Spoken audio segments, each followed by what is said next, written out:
Well, I was putting guns away, and it dawned on me I haven't oiled a lot of these. So I figured I'd get them out. Let's talk about a collection. Not sure how I got into. So, Dean was I buy cool stuff. So we're going to talk about Smith & Wesson revolvers. I did not know I had this many of them.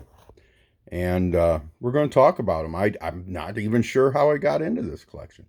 So let's see what we got here. So I've got a whole collection of them.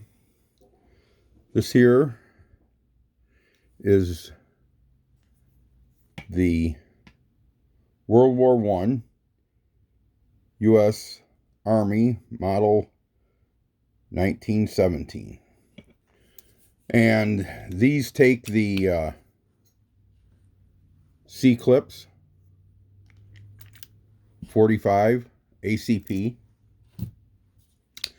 And obviously I like the military stuff. I like the diamond grips. And so I ended up with this one. This one here come to me a long time ago. And I've got the original holster for it. The cavalry holster, I believe it is.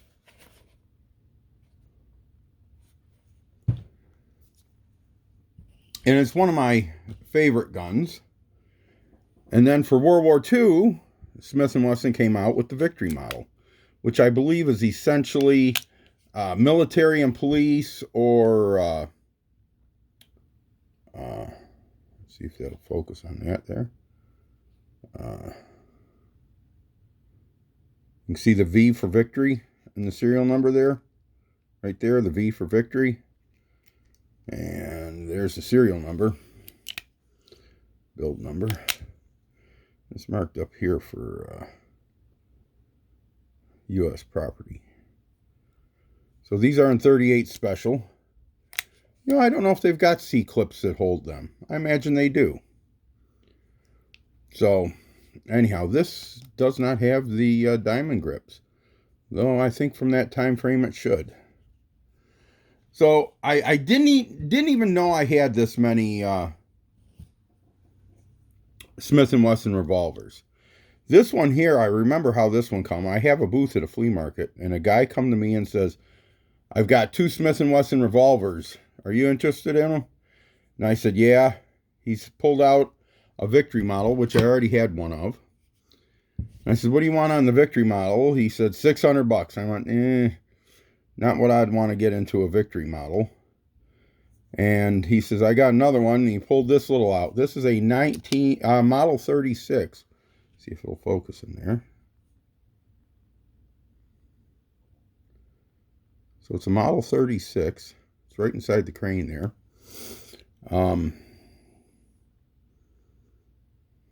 There we go. It's 38 special, 5 rounds. So when I need a carry gun, I get this one out because I like it. It's nice, it's small. It's got a cute little holster. Drops right in it. And I just drop it in my pocket. I don't often carry. I can clip it on my belt. I don't often carry. It's got the diamond grips, so it's got to be older. I don't often carry, but when I've got to carry, this is the one, because when I pull it out, I know it's going to work. I don't have to worry about an automatic pistol going off and stuff. It's a Chief special. So the guy pulls it out, and I says, what do you got to have on the little snub nose? He says, it's just a little one. Give me $250 for it. So I gave him the $250 for the little model 36. Chief special, I believe it is. And it's not perfect. It's got its issues. You know, you can see a little bit of discoloration here and here, you know. But who cares? For $250, how can you beat it for a carry gun? One of the oldest pistols I have is this one here. And them are obviously factory pearl grips. I believe this is called a hand ejector. I don't remember the year. I like nickel-plated guns. If you can tell from the serial number what the year is that upside down or right side up? There we go. If you know what year it is, and you want to tell me, if you can tell me any information on any of these, because I'm not a Smith & Wesson collector. I just happened to come by them. I like the big logo. I like nickel-plated guns. It's got to be factory original. Looks like 32s, 6 rounds. Huh, got a little spider's nest in there. So, I've been a spider in my gun cabinet. I've not ever shot it. This one here come to me with this one here. This is probably the prettiest Smith & Wesson I own. This is a Smith & Wesson. I believe it's an M&P. You can see in the crane, I don't believe it's got a name. I believe it's military and police. We can see if the serial number's there. And I believe it's the target model. Look how tall the front sight is. And the machining on that strap. If I hold it up, I see how that works better. Look at the machining on that strap where that sight lays in there groove.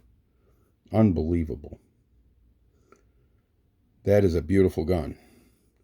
I'm going to guess them are factory pearl grips. I had a website, oldlures.org, and I had a friend wanted to buy it, and I traded him, sold it to him for $3,800, cash and firearms, and I got a Nazi dagger out of the deal too. So this was one of the ones that came in it, and this is just, the black of the bluing is phenomenal. And the pearl grips, I gotta believe they're factory. Maybe not, but I don't care. I'm not a pearl grip person, but they are stunning on that black frame. Oh, what a great gun. 38 special, 6-inch barrel, I believe. Just fantastic. So I traded, I got them 2 pistols, some others pistols, Nazi dagger or 2. And just some stuff. So this one here I got years ago, and I can't tell you where. I was not trying to collect Smith & Wessons. I just opened it up, and if we can see that in that crane, I think it's a model 10.5. Okay, so that's your standard model 10.5. Nickel. And it's just clean gun. And no diamond grips. Just a beauty of a little gun. 38 special. And here's that groove that you can see that sight is laid in on that target model. So, just a beautiful, beautiful gun. And that's got a D in the serial number. D38888820. So, that one I can't tell you. I wasn't looking to get into collecting Smith & Wessons. I just found out I did. I don't know. So, this is a... my friend Mark picked this up years and years ago. This is a 25.5. See if that'll show up in there. 25.5.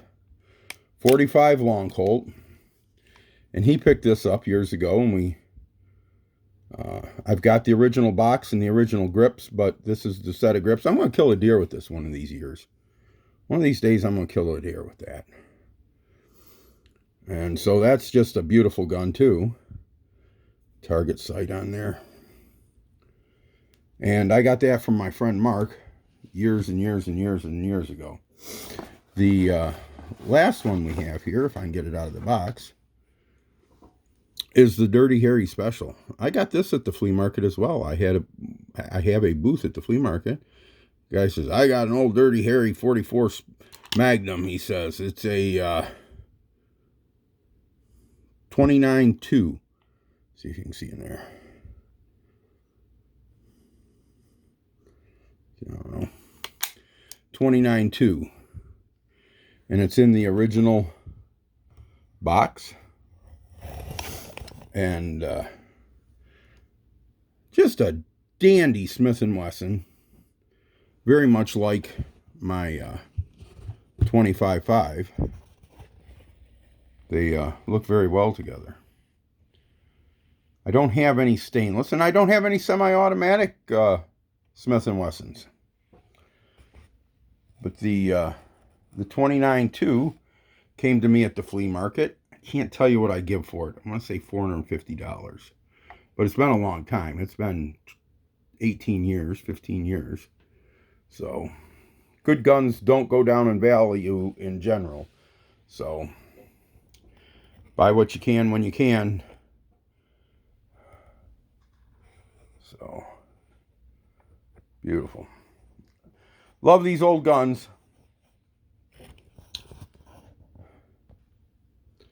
So, if you can help me out on what any of these are, if you're a big Smith & Wesson guy and you know what they are or whatnot, let me know. I don't know if there's anything super special here. Like I said, the prettiest one's that 38 in the Target model. Everybody likes the Dirty Harry Special, the Model 29. But I like them all. I just didn't realize I had this many until I was putting guns away the other day from videos from last week. And I said, well, I guess I can do a video on that. The best thing about doing these videos is they all get oiled again. They get oiled and put away. So, helps with the whole gun program. So, like, comment, subscribe. My channel's growing, so keep passing it around. And like I always say, God bless you. God bless America. Man, I like these guns. I really like this. That is just the way to make a carry gun. How can you improve? Like I said, it's got a little bit of marks there on the receiver, but I don't care. I haven't got a lot into it, and it just works good. It always functions. So, all right. Like, comment, and subscribe. Hope you enjoyed the video, and we'll see you later.